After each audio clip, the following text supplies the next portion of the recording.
په افغانستان کې د اسلامي امارت 8 سترې او ځانګړې پروژې.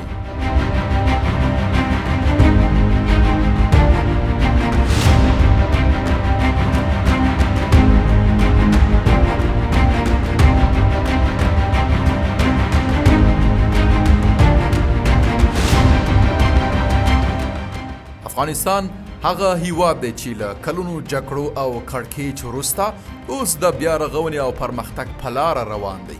د سترو ودانیزو پروژو شاهد دی چې د دې خاورې خلکو ته روښانه راتلونکی ور په برخه کوي. دا پروژې نه یوازې د هیواد د زیربنا په پیاوړتیا کې مرسته کوي، بلکې د کار نوي فرصتونه هم رامنځته کوي او د اقتصادي ودې بنسټ جوړوي. دلته 8 لویې او کلیدي پروژې چې په افغانستان کې دا مهال پلي کیږي څیړل کیږي. لومړی کاسا زر.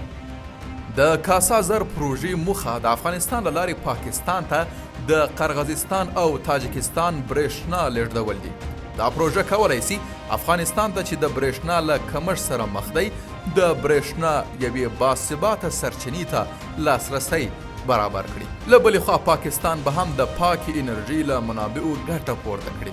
د کاسا زر پروژه به افغانستان ته نوي اقتصادي فرصتونه او سیمه‌ییزې همکاري هم راوړي. دا پروژه اوس په ځینو سیمو کې د برېښنا د لیږد پایو په نصبولو سره پلي کیږي. دویم د ټاپي د غازو پایپ لاین. د ټاپي د غازو د پایپ لاین پروژه به له ترکمنستان څخه افغانستان، پاکستان او هند ته طبیعي غاز انتقال کړي. دا پروژه په سیمه کې د انرژي یوه له مهمو پروژو څخه ده چې د افغانستان لپاره ډیر فرصتونه رامنځته کوي. د غازو د ترانزیت له عاید څخه نیولې بیا تر ساختماني او عملیاتي پړاوونو کې تر کاري فرصتونو پورې افغانستان به له دې پروژې څخه ډیره ګټه پورته کړي. دا پایپ لاین به پاکستان او هند ته د دوامداره انرژي په برابرولو کې هم مرسته وکړي. دریم مجاهد لویه لاره. مجاهد لویه لار چې کابل له کندهار سره نښلوي د بیا رغونې په حال کې ده. دا پروژه خورا ستراتیژیک اهمیت لري ځکه چې دا نه یوازې د کورنیو تګ راتګ اسانتیاوې برابروي، بلکې په افغانستان کې د توکو د لیږد او سوداګرۍ په ښه کولو کې هم مرسته کوي. د دې سړک په بیا رغونې سره به د سړک خوندیتوب پیاوړی سي او د موټر چلوونکو لپاره به اسانتیاوې برابرې سي. دا پروژه به په سیمه‌ییز اقتصاد او د کار پیدا کولو په برخه کې هم مثبته اغیزه ولري. څلورم د اوبو لګولو او اوبو مدیریت پروژې. افغانستان یو له هغو هیوادونو څخه دی چې تر ډیره په کرنه تکیه لري، خو د اوبو کمښت او د اوبو لګولو ناسم سیستم د کروندګرو لپاره ډیرې ستونزې راولاړې کړي دي. د اوبو لګولو او اوبو مدیریت پروژې موخه دا ده چې دا ستونزې حل کړي. په دې پروژو کې د کانالونو ترمیم، د اوبو لګولو د عصري سیستمونو جوړول او د اوبو د سرچینو د غوره کارولو په اړه د بزګرانو روزنه شامل ده. د دې پروژو په پلي کولو سره به بزګران وکولای سي خپل حاصلات په اغیزمنه توګه وکري او د هیواد خوراکي خوندیتوب به تامین کړي. پنځم د ښاري بیا رغونې پروژې. د کلونو جګړو او ویجاړیو وروسته افغانستان اړتیا لري چې خپل ښاري زیربنا بیا ورغوي.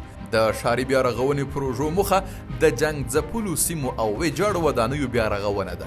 په دې پروژو کې د ښوونځیو او مدارسو جوړول، د روغتونونو رامنځته کول، د عامه ځایونو جوړول او د عامه ترانسپورت ښه کول شامل دي. دا پروګرامونه د افغانانو د ټولنیز او اقتصادي ژوند په بیا رغونه کې مرسته کوي او په ښارونو کې د ژوند ښه شرایط برابروي.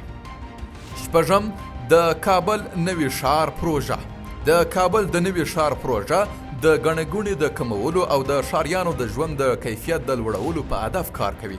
کابل چې د خپل زیات نفوس او ناکافي زیربناو له امله له ګڼو ستونزو سره مخ دی، نوي ښار ته اړتیا لري. په دې پروژه کې د ښوونځیو، روغتونونو او شنو ځایونو په ګډون د عصري اسانتیاو سره د نوي ښار جوړول شامل دي چې افغانستان د نورو سیمو لپاره د ښاري پراختیا د نمونې په توګه کار کولی سي. اووم د نوي کیدونکي یا تجدید پذیرو انرژي پروژې. افغانستان د طبیعي زیرمو لکه لمر او بادونو په درلودلو سره د نوي کیدونکي انرژي د تولید لپاره خورا ښه ظرفیت لري. لویې پروژې تر کار لاندې دي چې د لمر او باد انرژي تولیدوي. د کجکي د لمریزې برېښنا استیشن په دې برخه کې یو له مهمو پروژو څخه ده چې د برېښنا د برابرولو لپاره له لمریزو تختو څخه کار اخلي. دا پروژې کولی شي افغانستان د فوسیلي انرژي سرچینو له انحصار څخه خلاص کړي او په کلیوالو سیمو کې د کارموندنې فرصت هم برابر کړي. او په پای کې اتم د ښوونې او روزنې او روغتیا پاملرنې زیربنا او پراختیا. له کلونو جګړو او کړکېچ وروسته افغانستان د ښوونیزو او روغتیایي بنسټونو بیا رغونې ته سخته اړتیا لري. د راتلونکو نسلونو لپاره د مناسب اسانتیاو د برابرولو په هدف د ښوونځیو او روغتونونو بیا رغونې پروژې تر کار لاندې دي. د پوهنې او روغتیا په برخه کې پانګونه کولی شي د افغانانو د ژوند د ښه کیفیت په لوړولو کې مرسته وکړي او د هیواد د ودې او پرمختګ لپاره ښه شرایط برابر کړي. که څه هم دا پروژې د تطبیق په بیلابیلو پړاوونو کې جریان لري، خو په افغانستان کې د ښې راتلونکي لپاره هیلې ډېرې کړې دي. که دا پروژې په سمه توګه سرته ورسول سي، افغانستان کولی شي د اقتصادي ودې، تلپاتې پراختیا او ټولنیزې هوساینې پر لور ولاړ سي. ډېره مننه چې د دې راپور تر پایه زما سره مل واست. تاسو کولی شئ زموږ په ټولنیزو پاڼو کې نورې سترې پروژې هم ووینئ. تر بیا ښه وخت او ښې چارې.